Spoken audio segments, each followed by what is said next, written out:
Hello, my name's John. Live in Edmonton. I love rings. I've been called Ring Man. I've been called Lord of the Rings. I love to look for rings with my metal detector. I've been quite successful. Let me just show you here.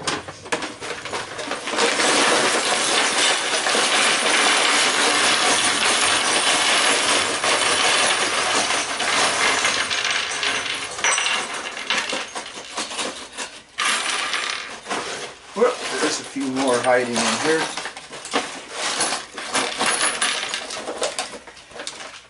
Anyways, these are the ones I found with my metal detector. I've been metal detecting for about 15 years. For the rings anyways, I've got probably about 150 gold rings altogether, and I've already sent them in to get smeltered. I was lucky I made enough on my first batch I sent in to buy my wife a car with all the gold.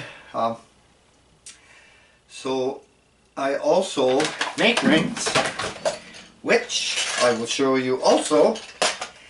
I make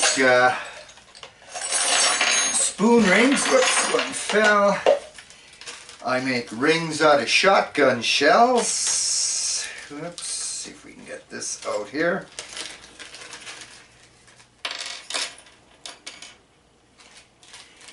And I also make rings out of fishing lures and old rings I dig up with my metal detector. Oh, there we go.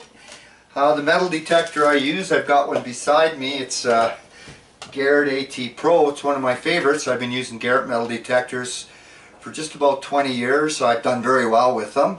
I'm just going to show you here the rings that I found.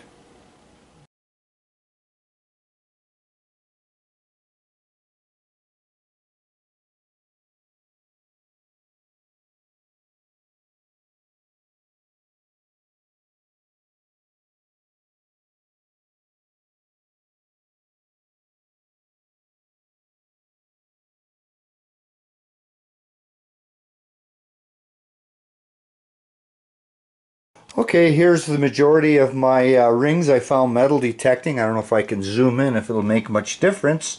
Got a whole variety of them here. These are mostly silver, some stainless steel, some tungsten. Now this little video here is on coin rings. I'm not going to show you how to make them. There's lots of literature out there. I've written a coin for, an article for Western and Eastern Treasures. It's called Coinring Crafting.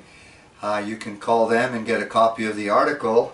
But what I have done is I have changed how I finish my rings, and to do that I needed a press. So what I'm going to show you in a little while here is the coin ring press that I built. It cost me just under $100 to make. I needed to get some threaded rods, some 2x4 U-channel, some nuts and bolts, some hardware, and a really nice 4-ton pump that I picked up from a store. It's a hydraulic jack, and it seems to work very, very well, and I'll show you a little bit how I do that. Okay, here's the coin ring press that I built. I used 1-inch threaded rod. I used 12-inch 2x4 U-channel steel. And if you look, can I flip it around here and I'll bring that up a little bit. We just use typical hardware, a washer, and a nice strong nut on this end, the bottom, and of course underneath, just to keep everything nice and tight. Also keeps the unit nice and square. When I want to form a ring and get the edges nice and round, which is the whole reason of building this, I use a dapping block, and I set a ring in there, and I set it on top of the hydraulic press, and then I start pushing it up against the iron, and I force it inside the dapping block, and I end up with nice rounded edges, and I flip it over and I do it again to the other side.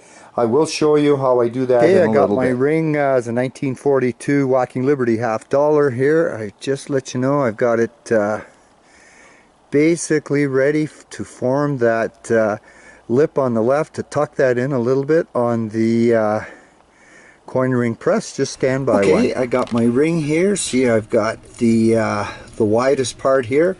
I am just going to set the widest part down inside the dapping block, and then I'm going to put the dapping block in my press, and then I will force it in. Just stand by while I get it all set up. Okay, I've got it all set up in here. I'm just going to put on some pressure now, and I'm going to push that sucker up inside. Okay, I pushed it into that dapping block a little bit here, forced it down, and let's just see here.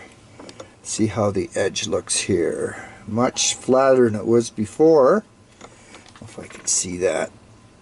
And I'm going to flip it over and press in the other side too. Okay, I did the other side. I just pressed it, so now when I take it out, I have a beautiful looking coin ring here with both ends just kind of beveled in. It's going to be a beautiful looking ring when it's done. And here's the final product. Got it all buffed up here. United States of America, 1941, $50 Walking Liberty.